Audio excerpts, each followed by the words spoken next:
And I'm having a little bit of wine to loosen me up. Yeah. Oh, perfect. All right. 5, 4, 3, 2, 1. All right. Welcome to the Hot Drinks Podcast. So happy to have you here once again. And this week, I'm thrilled to have my buddy Dave Berg on the show. Dave, how's it going? It's going well, Sean. Going real well. It's been a long, long time. Yeah. Super excited to be here. Yeah. It was, I was trying to think what year. It was probably 2003 or so that Yeah. we worked. I think, was it my semester? Was it the semester course or I another can't course? Anyways, remember it was now. paddling in Prince William Sound. And That's exactly right. beautiful Paddling time. Prince William Sound. And it's also a little murky because there were times in there where I was also program supervising. So it could have been program supervising your course, and it felt like I was really connected to like what you all were doing in the field. No, you're definitely in the field. Yeah. I'm sure we were. I'm sure we were. Yeah. At some point, I'm sure we were. Yeah. Oh, that's awesome. Well, for those folks who don't know, probably don't, Dave has been a big help and instrumental in launching this podcast in terms of the website and connecting that to the podcast host feeder on Ellipsin and just kind of some of that background tech stuff. So I really, really appreciate you offering your services for that and getting us going.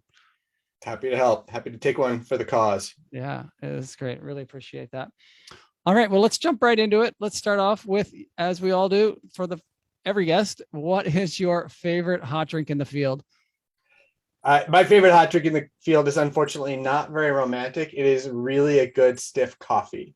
Yeah. And what I'll say about it, though, is that the difference, perhaps maybe with sea kayaking, which is mostly what I've done, is it's sitting out on the water, like when it's just that Alaska, like kind of constant drizzle rain, and you're in your spray skirt, so your whole lower body is warm, but your upper body's cold, and you're waiting for students because there's always something that's happening with the students getting their gear together or something, and you're out there on the water in the morning, tired, waiting for them to get out on the boats, and then you have this thermos of coffee that you crack open, you set the cup right on your spray deck, and you pour out that cup of coffee, and the steam's rising off of that cup of coffee as you're sitting in this gorgeous place on this beautiful tranquil morning, and you're warm and cozy in your little boat with your cup of coffee. Like that's special to me. All right. Wow. Yeah, that paints a beautiful image. And I'm sure just as you get that cup poured, they shout, "Yeah, I'm ready now. Let's go." They do that. And then you're like, yeah, okay, sure. And I still get to sip my coffee, right. I'll catch up. Oh, shoot, I forgot something, or oh, there's something else going on, or their Yeah. rudder is broken, or their foot peg slipped out, and they got to go back to the beach. I'm like, it's all good. It's all good. I'm just going to enjoy my cup of coffee. Yeah. And now, do you have a special way of making it? Are you straight up black? Are you instant? Do you have your own press? What was your favorite field mechanism for coffee? Some of that had to do with the logistics of what everybody else was doing as well. And so I like strong coffee. And as I've gotten older, I more drink espresso now because it's a little hard on my stomach, because I spent so much time as a NOLS instructor and as a high school teacher drinking really strong coffee. But yeah, a French press is great, or a drip with a coffee sock, but some good grounds is also great. Just black coffee is fabulous. Nice. Good stuff. All right. Well, let's jump into your first story here. Let me just pull up my notes here. All right. Well, I figure it is important, since you've mentioned that you have to clean up some Chris Manchester stories. We just did a revisit to my second interview on the podcast. We just did it last week, a revisit to Chris Manchester's episode, because it was very popular. Chris is such a great storyteller and such a great guy. And so, yeah, a lot of these stories that we hear on the podcast are several years old, and, definitely things change over the years, and and everybody has a different opinion and a different experience. Everybody interprets an experience a different way, is I guess what I'm trying to say. And so, well, anyway, let's hear what you got to say to clean up some of Chris's stories. Well, so first thing, one of the things that he talked about was like a first night out of Valdez where we were paddling together, and I want to mostly just reiterate what he was saying there. Like, one of the greatest joys that I found on leading a NOLS course, was that first day or two going into the field with new students, and them really like questioning their decision. Right. Like, what have I gotten into? What have I gotten into? And that course in particular, we had paddled to the head of this Tidewater Glacier. I can't remember the name. I'll have to pull it up on my map here and see. And they were tired. It was windy, rainy, cold. We got them set up, put to bed for the night in the tents. And we didn't really, some of those terminal moraines, it could be hard to know for sure how high the tide's going to come. And we were like, yeah, I think it's good. But we got to get them to bed. We got to get them tucked in because they're getting really cold. And I remember, so he talked a little bit about this, but I just wanted to clarify, like, I remember us waking the group up in the middle of the night, the whole course, and be like, okay, everybody, so you know, we need you all to get out of your tents. Okay, put on your boots. We need you to get out of your tents, and we just need you to lift your tents up and stand there. And you're going to need to stand there for about an hour. So make sure you get on all your warmies and stuff like that, because you're going to have to stand for about an hour because the tide's coming in, and it's going to be just a couple inches, it looks like. And I remember that, like that really kind of misty Alaska summer night thing where it's just a little bit dark, but not really completely dark. Yeah. And they're cold, and they're all just standing around holding their tents out on this terminal moraine, which is like a moonscape, and they're just standing there holding their tents up as the water, touches their feet and then gets up to maybe their ankles or something like that. And I remember with Chris, like, we were just like, this is awesome. This is freaking awesome. On the first night. Yeah, on the first night. And, it was cold, but we got them out of the tent. So we knew they were warm. They'd started warm. And, they're just standing there. And we're like, okay, everybody, let's do a little dance, but keep your tent up off the water because we don't want you to slip back, and it was just like, I just love that stuff. And then, it was a rocking course. They did great. Yeah. You couldn't move the tents like 6 feet up the tide. It was just no, because there's the terminal moraine, like that was the highest point, like where we were. And I contrast that to a course where you go out in the field, and from day one, you're like, the weather's never this nice. The weather's so nice. I know it's 70 degrees. It's never. And then you're day 3. Yeah, the weather's so gorgeous. Someday we'll probably have some wind and it'll be tough. And then day 10, it's like there's never that, like, welcome to the wilderness occurrence of the weather or the conditions that really shape, like, and so the course maybe never really gets to that next level because the wilderness, the classroom hasn't presented that, like, that smackdown. Yeah. But when they get it the first night, it's all easy after this. Exactly. Every night now they're expecting to be woken up at midnight. Exactly. Which on most courses may never happen ever, that you're in a tide issue like that. But it could be various things. So it could be tide, or you get the second day out and you just get hammered and you're just you're weathered in, or backpacking courses, like those first 3 days of bushwhacking like crazy. I'm gonna pause this for a second and turn silent my phones here. Everything's tweeting at me. There's a big fire where all my friends live in California, and so everybody's tweeting about it like crazy. Let me just figure out, give me 1 second here, and I'm sorry to break it up. But let me just figure out how to mute my texts and everything that are coming in. Do not disturb this evening. And let's see here. Do not disturb. Yes, there we go. All right. So sorry. So I got that back. So whatever it is, like if it's 3 days of like bushwhacking in the rain through, just getting up to tundra, like that's awesome. If it's like the first 3 days and you're hiking on a beautiful graded trail on sunny weather and like no mosquitoes, you're like, oh, damn it. Like, I wish this was a little harder on these guys. Right. Yeah. We experienced that in Baja quite a bit, but Alaska, something gets thrown at you usually pretty quick. Yes. And just bringing up that, like, being on the first day and how, probably naive a lot of these students are, that, really don't know what they're getting into. And, looking back, and I don't think I really even as an instructor appreciated that as much, and probably had as much compassion as I probably should have for these students coming to Alaska, mostly from the lower 48 in the US. Some had never camped before. Most had never camped, much. Right. And I think, instructors, especially when we get on a roll and we're banging out courses, a bunch of courses in a row, we're just kind of in go mode and like, okay, next course, let's go. Okay, line up, we're going.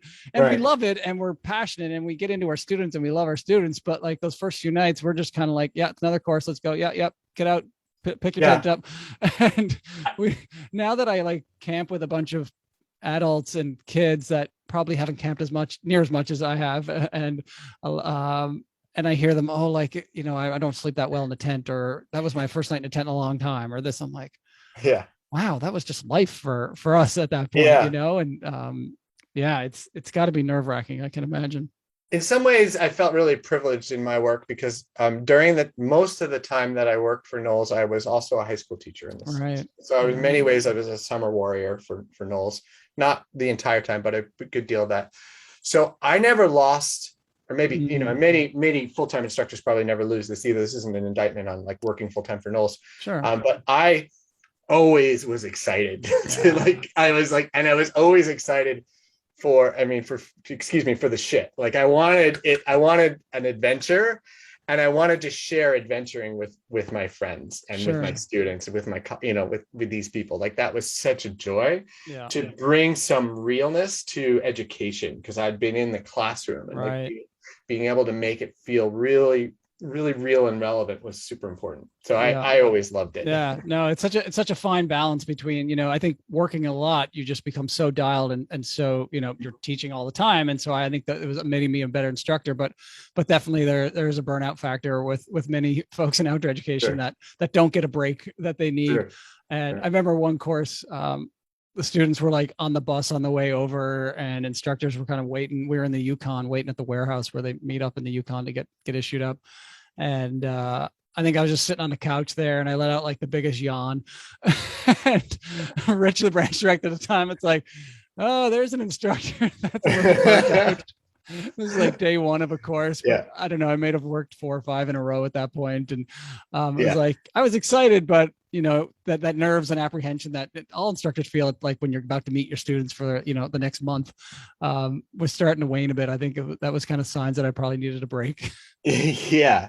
I mean, I can't say I really experienced that. Like that was every time. It was like such a treat and a privilege and an honor. Not to dismiss folks who work more, like that they weren't able to tap into that. Yeah. But for me, like it was always a privilege, and like when I took a leave of absence a year from teaching high school to go work in Patagonia. Right. And I was like, this is a big deal. Like I have to negotiate this with my school, with my principal, with the school district, with all of my kids that I work with in school, not to mention my girlfriend at the time. Like it was a big deal for me to go there. And I was like, I got to Patagonia. I'm like, this is magic. This is really, really important and special. Wow. Yeah. It's great that that went through and you had the gall to do that at that time. Mm-hmm. Yeah. Awesome. Anything else from Chris you need to clean up, or was that? Oh, well, he's right. And I forgot. You're probably going to ask me about my favorite piece of gear, so I'm going to head that off. I definitely loved the pee bottle. It's still to this day as I get older. I forgot about that. It's a privilege of being a sea kayaker and also being a male is just, it's something that's really wonderful to be able to do and not expose your whole body to the hostile environment. I'll leave it at that. I'd forgotten he had orchestrated the stealing of my pee bottle back in the day, and I completely forgot about it. And I was actually pretty pissed off at him. And also we had done this, he had talked about this time where we snuck up on another course that was coming out into the field where we were coming back. And he talked about doing that and pretending to be a bear. And he talked all about it, and he forgot I was there with him. And I only point that out because it was actually, I think, the most I have laughed and nearly shit my pants in my whole life. Like it was hilarious what he was doing, the sounds he was making. And I was it was just like, he really was trying to become a bear out on this tundra in the rain. We were hiked up, and I can't remember who the instructors were. Chris mentioned who they were, but they were like throwing rocks at us because they really thought it was a bear. And I was dying. I was just dying. It was so hilarious. He gets into character really well. Yes, exactly. Awesome. Fantastic. Yeah. Well, we're going to have to get Chris on again soon and hear some more, because he definitely has lots more great stories. Yes. And I'll say that I was on my IC with him. So there's a whole set of funny stories that he brought onto that course way back in the way with Dave Watson and Nicholas Ferlat and a bunch of other instructors that are still Pancho Mayoral, who's a longtime instructor. Like a lot of those folks that it's funny, you think about like if your instructor's course and there's like this cohort of like NOLS instructors that you're like, oh, we traveled, we did this together kind of thing. So he was one of those folks. I was proud to say that he was on my instructor's course. Awesome. All right, let's hear about calving glaciers, the night glacier. Someone else had talked about Mears Glacier, sea kayaking up there in Inakwic Inlet. It's a magical place. It's in the center of Prince William Sound, little, Beta. It's like it's one of the really remote sections of Prince William Sound. So it's really special, hard to get to. It's a long paddle from the main part of the sound up this fjord all the way to it. And I had I'd worked a lot of courses in that area. I'd spent a lot of time there. And so the background to this story is that, first of all, I was on a course with Alan Coulter, another amazing instructor, old school instructor. And we had paddled up there on a course and we gotten all the way up to the toe of the glacier, and we camped at the toe of the glacier. It's a magical place. And we'd set up this perfect, instructors sometimes they like to show off, like, this is the sweetest campsite ever. This is the sweetest kitchen. Like, we're on this rock overlooking the water and we've got a great tarp set up, and it's just like, we got it dialed. And this is just like our dialed. And I was the CL, and I totally screwed up because that night, the glacier calved, which, if anybody's kayak knows, like, that's a source of a tsunami, essentially, like a localized wave that happens, and washed up through our camp and through our kitchen, and I lost a food bag. A food bag. Yeah, just totally like a big wave, but also like a big, more towards the peak of the tide, and I lost a food bag. So as a CL of a course, like, get out in the morning, and like our kitchen is a mess, and we're missing a food bag, and I'm like, another food bag got wedged in a rock somewhere. Like, did you hear this? Did you hear, like, this calving happened at night? Yeah. So the thing is, like, especially as the tide if you have a high tide coming in at night, like the tide comes in and actually swells underneath the toe of the glacier. So the glaciers tend to calve more there. And in addition, because because the tide's high, you need to worry more because the water's closer to where you are and where all your stuff is. And so this course we were on this course and I lost a food bag, gone. So that was super embarrassing. A few years later was my next chance to be up there. I think it was a year or two later. I was up there, and I was up there with a really good friend of mine and a very old instructor, Doug Weedwald. And just as an aside, Doug is the guy that I say, like, other than my wife, I've spent more time in bed with him. And the reason is because just before you go on to Doug, I just want to finish off the food bag. So you were okay. Was it the beginning of a ration? Was it the end of a ration? Like, were you starving? Were you begging to the students for some food?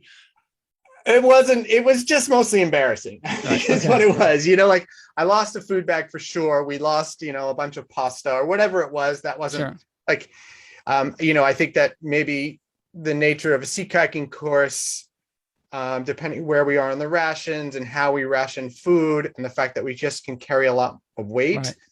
It wasn't like we lost any, like, I didn't lose any pounds because of that. Like, it was really just unprofessional. Like, I should have just known better. I screwed up basically. And so, that was fine. It was just really embarrassing. And also, leave no trace. Like, there's a bag of plastic and food that's in this really pristine place. So that was my fault. That was gone.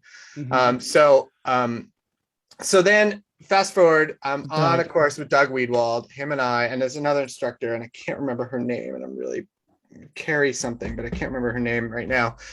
And I was like, Doug and I had worked a lot together. And so we worked together probably year over year for probably around 5 years. Really? Together. Like, we were just doing this routine, and it was great.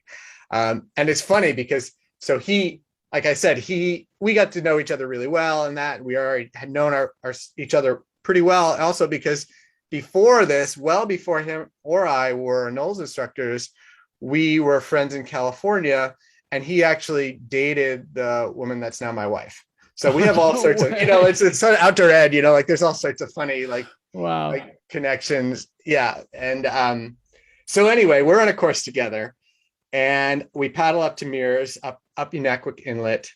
And I'm like, Doug, like, just, I lost a food bag here. Like, I'm, a little bit tweaked on it. And at the same time, I'd started to do some research on some of the risks of tsunamis in Prince William Sound. Like, you think about mountaineering courses and like, those hazards that come that just wreck a course, like a, full release avalanche kind of a thing. And like these, they're just these nightmare scenarios that you worry about. I mean, you worry about somebody dying on a course or getting injured on a course for sure, but you also worry about like more of like something that's just this beyond the scope kind of thing that just destroys a whole course.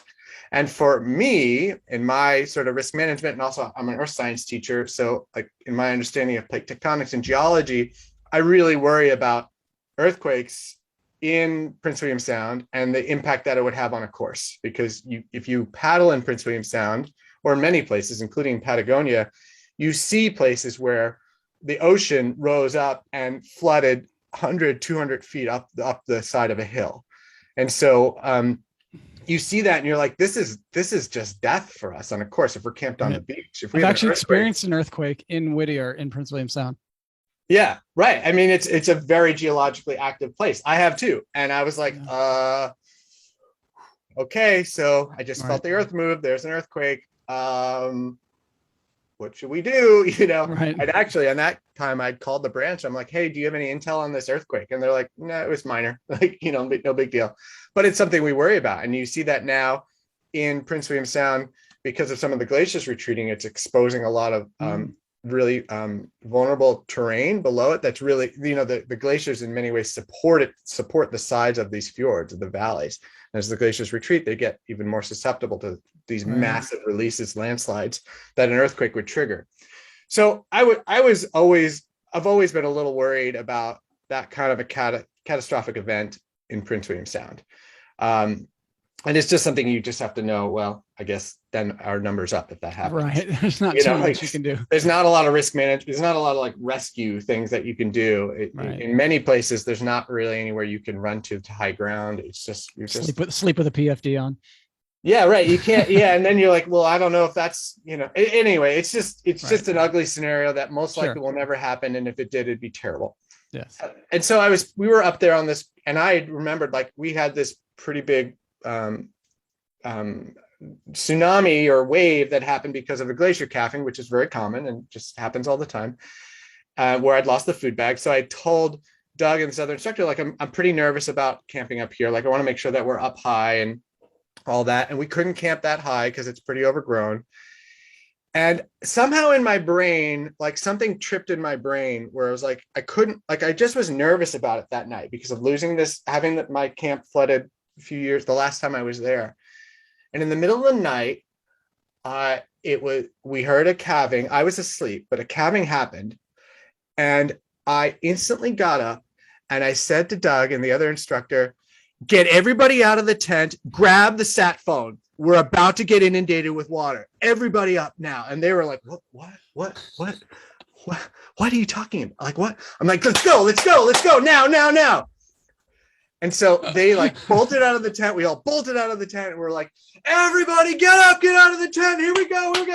We got a huge wave coming. And we look out in the distance in that kind of really difficult to see, but not dark, like very flat, low light. We see a wave. We see a big wave coming, like a wave coming towards us. And so everybody's getting out. I'm like, get ready to go, get some warm clothes, get the sat phone. We're about to get swamped. Like we're about to get completely washed out. And I got everybody was up. It was raining out. We're all out. And everybody's like, what's going on? Of course it was raining. What's going on? It was like 2:30 in the morning. What's going on? And this huge wave comes, and then it's like whoosh on the beach. Whoosh. It was just nothing. It was nothing at all. It touched the back of the kayaks a little on the beach and like maybe a little bit in somebody's vestibule. Like that was it. And I was like, what? Oh my God, what? I was just so embarrassed. And so like, the whole course is like, what are you talking about? This is, we'd seen other calving, we'd seen waves come up on the beach, like we'd seen all this Right. stuff. You've probably But seen bigger because it ones. was in my brain as Right. something that should be worried about, when I heard a calving in my sleep, I instantly went in like panic mode and was just like, Right. get everybody up. We're about to die. Let's go. So yeah. And anyway, so Doug still makes fun of me to that day about that, like that whole experience, which he That's funny. well ought to. Yeah, those scenarios stay with you though, like, from past courses, because you're always, you're making judgment on past experience, and Right. and that's what happens. Like I remember the first course, I had a major incident on an Indian course once in the Himalayas, and then my course after that, I was like, they called me Safety Sally, because I was just like, I was strung really tight, and this was a sea kayaking course, and it was in a challenging terrain, but I was probably a bit more wind, a little bit more tight, and a bit more heightened sense of awareness than probably even needed to be on some areas. But because my last course, there was a major incident, and just like this, you past experiences. Yeah. You didn't want to lose food bag again. Yeah, right. And that's a comical example, but you think about somebody who has experience of, like what you're talking about, a really serious injury or fatality, how that really messes with your head in terms of your risk management, and how you move beyond that. Like, it's almost like you almost need like a sports therapist to like work through that kind of process of how you get back to your state of risk management that you're comfortable with, that you're not feeling like that trauma is clouding. I Absolutely. fortunately have never had that. That's the most dramatic version of that. I mean, the craziest, like the craziest evac I've had was evacing an entire board course off a Prince William Sound. Let's hear that. Well, are you finished with the glacier? Oh, sure. Yeah. I was this wonderful friend and dear compatriot of mine who I was married to, this woman, Suzanne White, was a NOLS instructor. Her and I were leading a board course. And we were new to NOLS.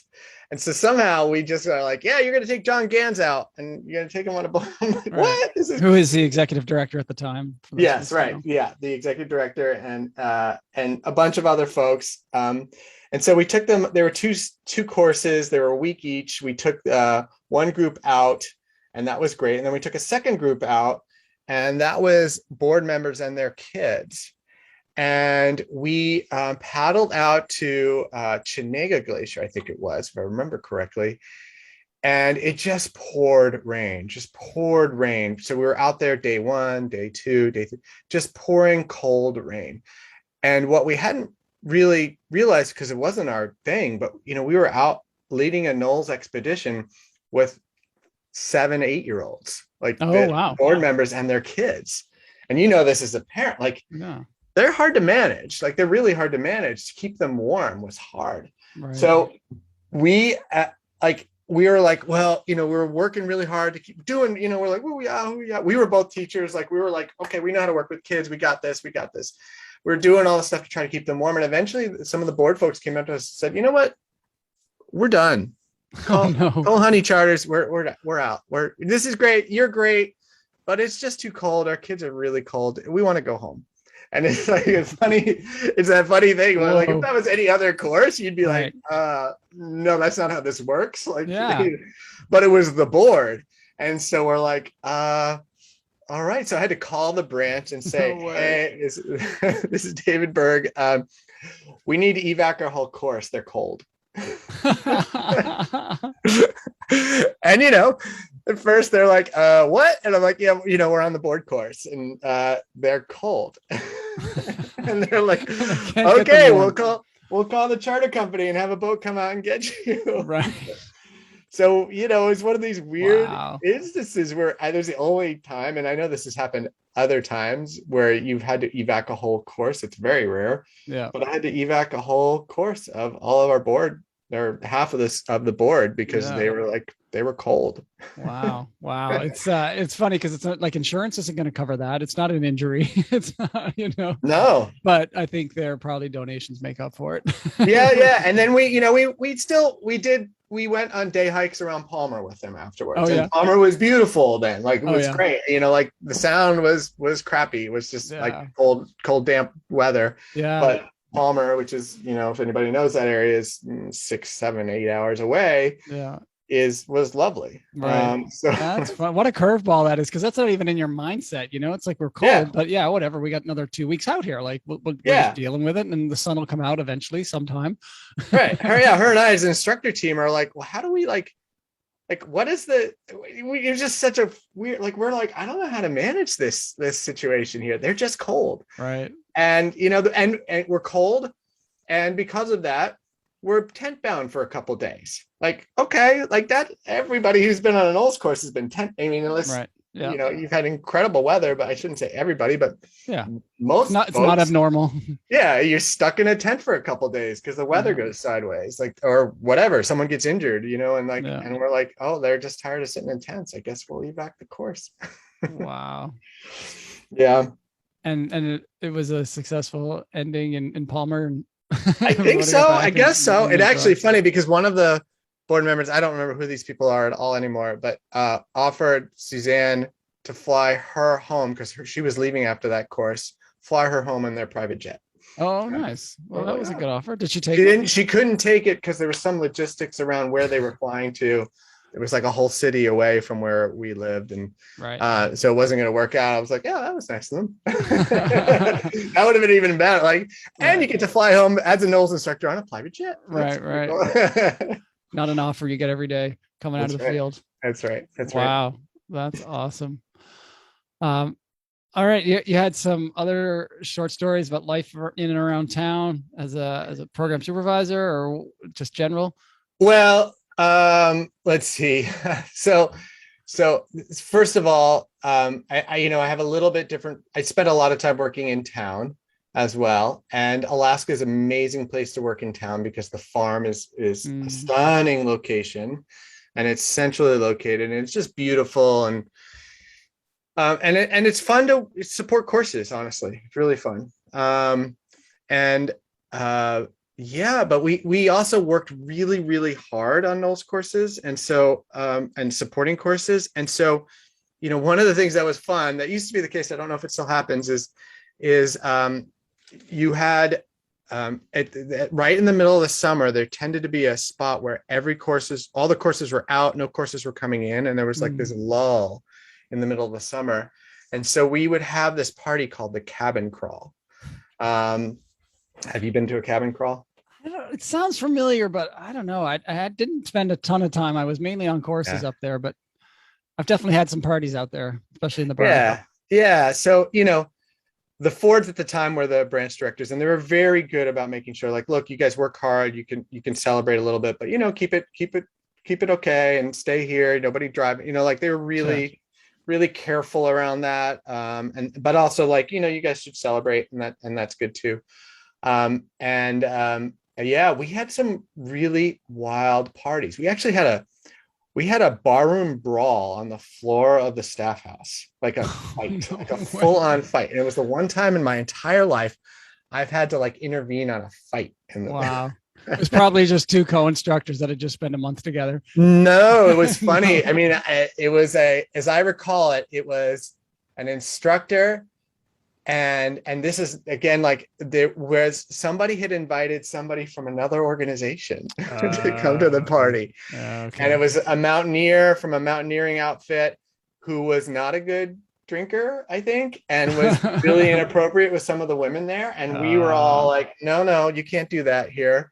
And he wasn't taking it. And and it went south fast. But you think about all the work that we do in terms of leadership and conflict management, and there was a knockdown fight on the floor of the old staff house that I actually had to get in and break out.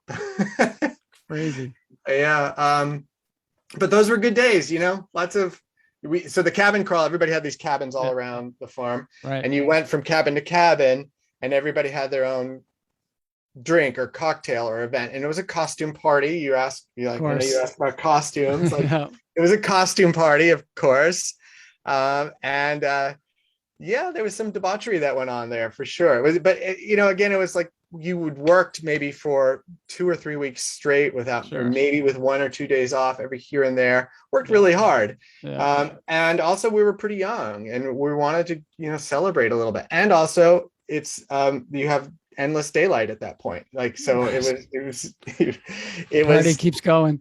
Yeah, it just kept being light out forever. Yeah. So we would just have those things. It's funny because I won't cut to the basics of some of the things that we did, but tell me, like, as a program supervisor, I never ever did program supervise, mainly just because I just wanted to be in the field so much. But did you have, your summer of program supervising, kind of working in town, supporting courses? Do you have those times you're just like, man, I really just need to be out there? Like, what am I doing here? Shuffling paper, prepping courses, or were you in a good headspace at that point of like, I'm happy doing this, and this is where I need to be? It's a little of both. And I think what it has to do more with is, first of all, like Prince William Sound as an example is really a hallowed space in my life. Like, I really appreciate it's a cathedral to me. It's a place I go to be really close and spiritual. And so I needed to go there and be there. Sometimes you go there and be there with students on a really difficult course, and you really can't tap into the place for your own personal benefit like you could otherwise. But then also seeing courses congeal, and the instructor team congeal, or the course as a whole congeal, and then sending them out, and then hearing the stories when they come back. Right.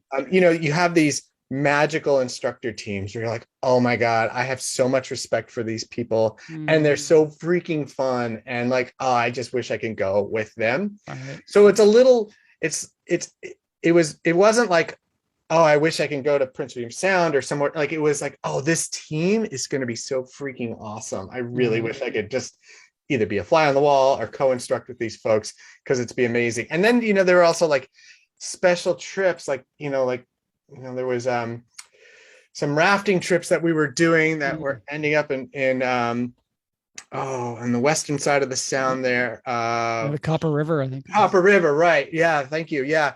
I was helping to put together the logistics of those trips. And it was like, we did a field switch in Cordova. That was like so cool. Wow. You raft down the Copper, and then Allison Berg was one of the folks on that course. I think I heard her talking about, like, raft down the Copper, and then we drove them to the Sound, but it was a field switch. And like, what a cool course that was.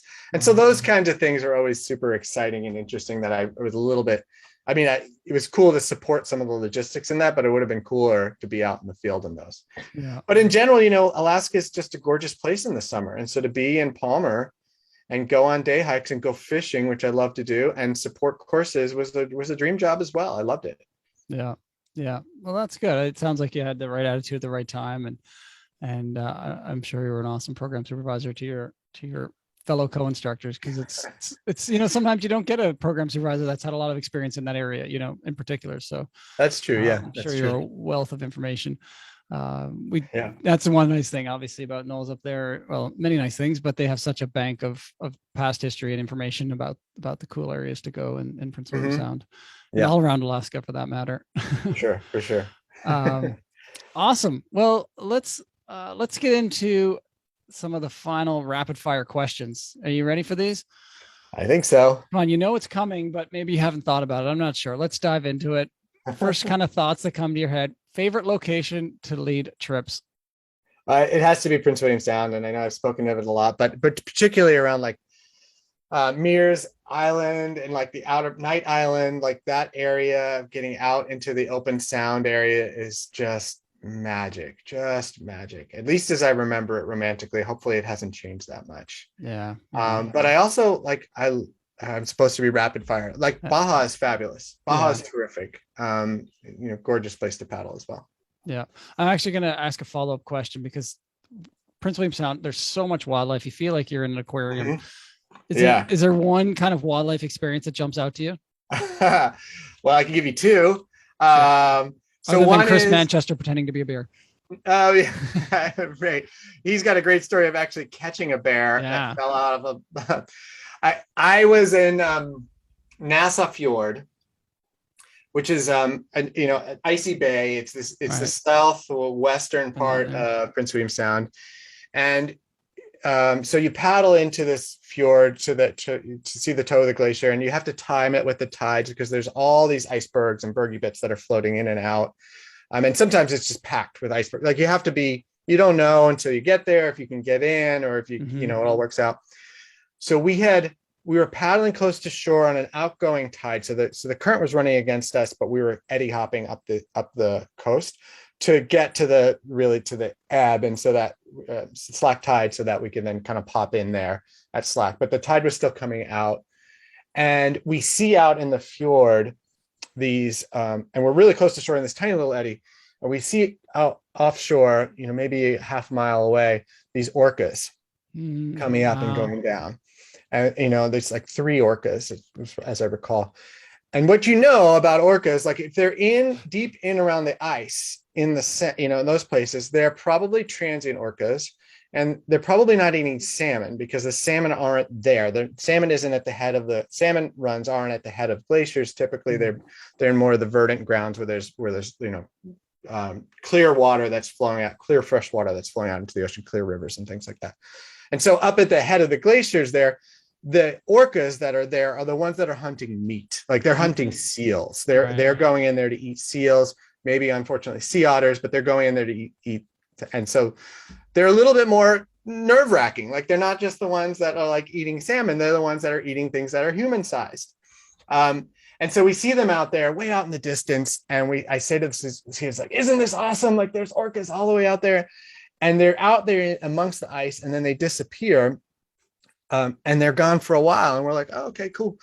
And we wait, and we're like, "All right, well, wait, we should probably get going. And like 5 minutes go by, and they come up right next to No a way. student, and like out of nowhere, they moved from out in the middle right into our little eddy because there was no ice in the eddy. So, or maybe because they were curious about us. I don't know what Yeah. it was, but they just came up out of nowhere right along a student's boat, which is right in front of me. I remember it to this day. Whoa. Two things I remember. One is that, so a dorsal on a adult male orca, it could be 6 feet tall. Like Right. they're Yeah. huge. Yeah. And when you're sitting in a kayak, it's like this massive thing that's coming up next to you. And I remember that. So the first thing I remember is that it didn't come straight up. It came up and then it tilted sideways, which means that it was looking at the boat. Like, oh yeah, let me see what this thing's about. Right. Wow. And then I remember the student, this girl who was sitting in the front, I really felt like she actually like vibrated out of the kayak. Like she was like, "Ah!" And like she just like rose up out of the boat as that happened. And Wow. that was fabulous. But like, okay, everybody, don't capsize. It's all right. We're good. We're good. And Yeah. it just came and it surfaced and looked at us for a little bit and went on. Wow. And the other one is just and anybody who's paddled on the Pacific coast knows this, that some sea lions are aggressive. They're territorial. They shouldn't say they're aggressive. They're territorial. Right.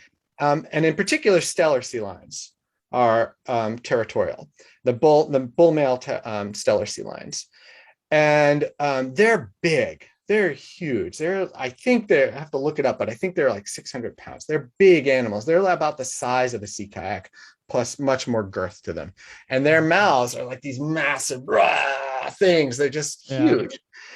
And I've had them harass us for miles, for hours, like just harassing us by meaning like slapping the water, barking at us, like coming up really close to us, hitting the kayaks, like those things that you're just like, leave us the F alone. Like, stop, go away. Like we're like, because it's just unnerving when you have this animal, this huge, I mean, you really think about like, and this was a ways away from a rookery. Like this wasn't, they weren't, you weren't. We were out in the Central Sound. So yeah, it was, yeah. So, maybe we weren't. Sometimes it's a little hard to tell, but it's hard to say. But it's funny because you think about like, imagine if a brown bear was harassing a group of hikers like that. Like it would be a big deal. It'd be a big news.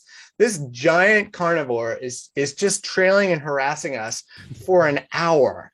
And we're like, everybody, it's cool. It's all right. We're good. And I'm like, I hope this is all right. Like this thing could totally take one of us out. Like it's huge. Wow. And aggressive, hitting our boats, hitting our paddles, That's like amazing. stuff like that. So I've had that happen, I think twice. Wow. And I was like, maybe I need to bring bear bangers out with me or something. Like, Canadians know bear bangers, like they're, Yeah. they're just like a shotgun shell that makes a really loud noise All right. to like scare it away. Wow. Yeah. Yeah. And other than that, like just my wildlife stories about like catching awesome salmon out in the middle of, in the middle of Prince William Sound, like actually on a course with two other instructors who will not be named. Like we did a private trip, a personal trip out on the Sound, and we paddle out on the Sound. We're like, we're gonna go for it. And we get out and we're fly fishing out on this rock. And it's just like, this is awesome. This is amazing. We're catching salmon. We're like, we should do this naked. And so we're like fly fishing naked out in Prince William Sound. It's fabulous. If you know about fly fishing, there's a lot of things there flying around. Right. Be careful. Right. You're pretty confident in your cast. Yeah, you had to be confident in your cast. Well, awesome. Well, thanks for that interlude into no problem. into the rapid fire questions. It's all right. We can go off the rails every now and then. All right, I'll just continue on here before we wrap up. So, yeah, your favorite piece of gear. You mentioned your favorite piece of gear being the pee bottle. Oh God, that just sounds so. You got a second favorite?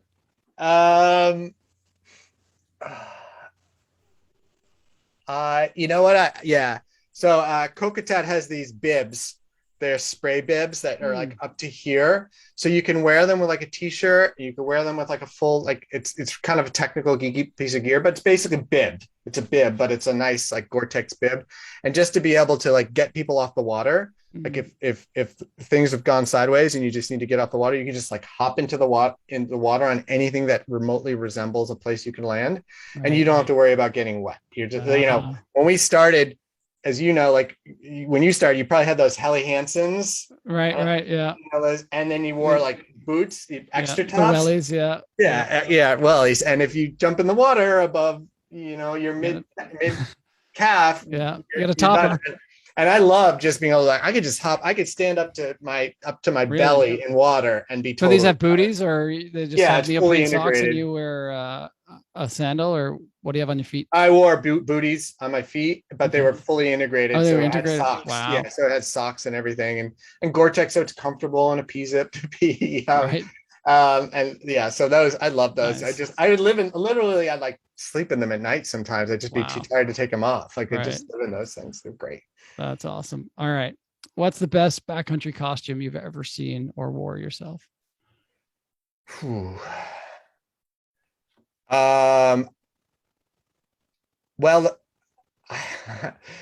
I went out so this is related to one of those parties. Like I did a cabin crawl where I was dressed up as a 1980s racquetball star.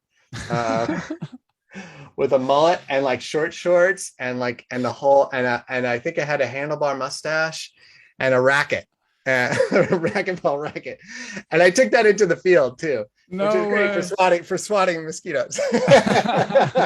You mean you actually took that? That wasn't a prank that was hidden in your gear?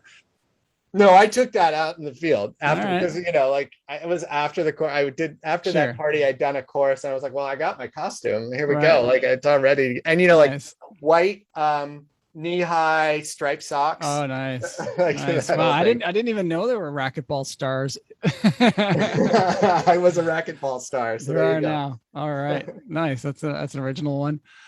All right. What did you like most about working in outdoor education for all those years? I think that the two things is, one is the relevancy of the learning, like as an educator, like you can't get more real world learn. Like a lot of my work these days is around real world learning, getting kids connected out to the real world. And it was sort of inspired from my work for NOLS, like getting people out into places where they're outside of their element, where they're outside of their comfort zone, outside of their routines, and then having them manage learning new skills and manage the objective and subjective hazards and learning about them. Like there's nothing more real than that in terms of essential learning. And then also how that learning sticks with you, like because it was so basically important to your survival and your comfort. It just sticks, it wires your neurons. You keep that for years and years afterwards. Right. So that's one reason. And the other reason, and maybe this is a bigger reason, is I'm a pretty hippie environmentalist, and I think that one of the most important ways to to protect wild spaces is to build advocacy for wild spaces. And the way that you build advocacy for wild spaces, one of the best ways, is to put people in those spaces. Right. You know, Prince William Sound had the Exxon Valdez oil spill. And this was right when NOLS was starting to lead courses there. And I really appreciated taking people there and saying, this is where this oil spill happened. And now if something else happens in Prince William Sound, which I hope it never does, or if they're going to do something in Prince William Sound that will affect or impact the quality of that wilderness, I would hope, and I believe that there are, you know, a couple hundred young people who are now older who were in that space, and they'll be like, oh, I was actually there, and that place is special to me, so I'm actually going to advocate for that space. Right. So I think that's another reason. Nice. Yeah, that's great. All right, last one. If you could go back to any one location and share a hot drink with somebody that you've been on a course, where would that location be? Any particular spot? So let me see. I'm actually looking at a map right now to see. So Perry Island, definitely. Okay. Yeah. Perry Island, the south end of Perry Island has amazing beaches. So that's in central Prince William Sound. For many of those who don't know, it's central Prince William Sound. It's got really terrific beaches. It's gorgeous, and there's great salmon everywhere. And one of the things that, you know, like being in the middle of the sound is a little bit sometimes better experience because there's a little bit more of a breeze, which means there's less mosquitoes. So I would love to, and I don't know. I mean, there are lots of people I'd love to be there with, but you mentioned like who I'd want to be there with, somebody I haven't been there with before, like my kids or my wife, you know, or who hasn't done outdoor education or been in these wild spaces. And also, you know, share that with them. Like, this is a place I'm comfortable with. It's in some ways a second home to me. Like, I'd love to experience that with them. Do you think you'll get your kids to Prince William Sound sometime? Oh yeah, absolutely. Yeah. Absolutely. It might be a sailboat, but we'll see. Really? It would probably be a kayak. Yeah, I you know, sea kayaking is an endurance sport which requires patience, and sometimes children don't have that. But my son is actually really interested in sea kayaking. I got him a little nice Raven current design kayak, and we live right on the water here in Puget Sound, so we've been kayaking quite a bit. So yeah, that'd be great. Yeah, I can't wait. Someday I got to get them up there for sure. Like, you know, we've kayaked a lot of places around the world, and you know, it keeps coming back to me like the number one place in the world.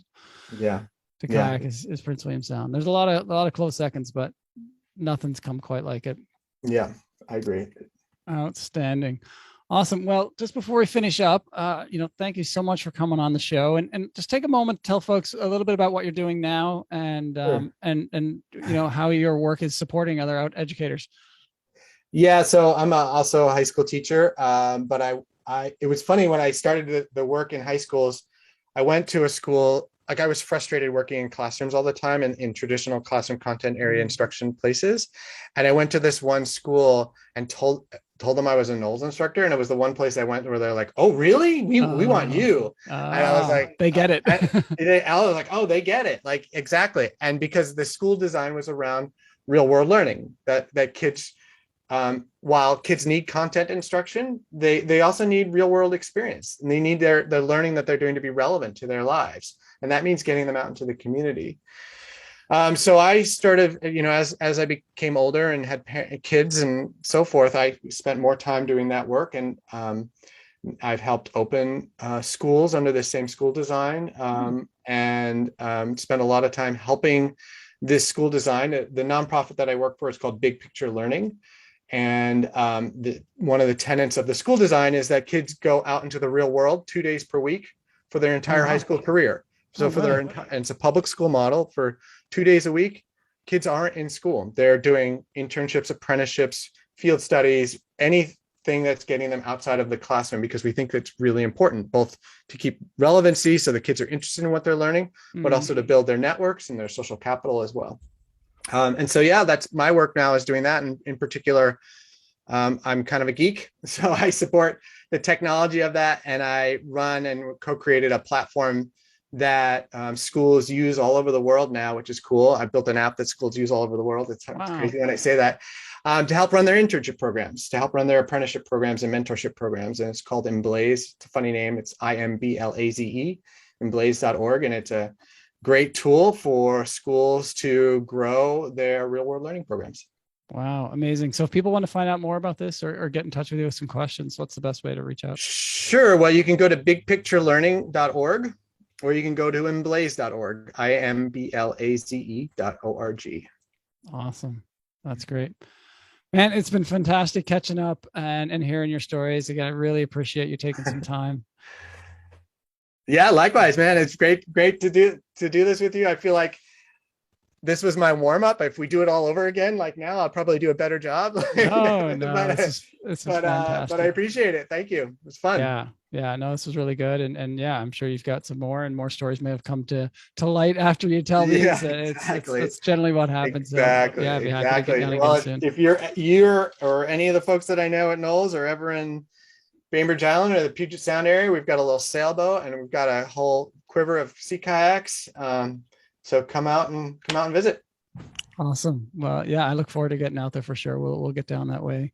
Hopefully COVID clears up and the borders open up, and right. We'll come down for a visit. Cool. All right. Again, thanks so much for coming on. And again, thanks so much for all your help getting this podcast off the ground, and we'll be in touch again soon. You bet, man. Talk to you soon. All right. Ciao. Have a good night. Bye. Bye.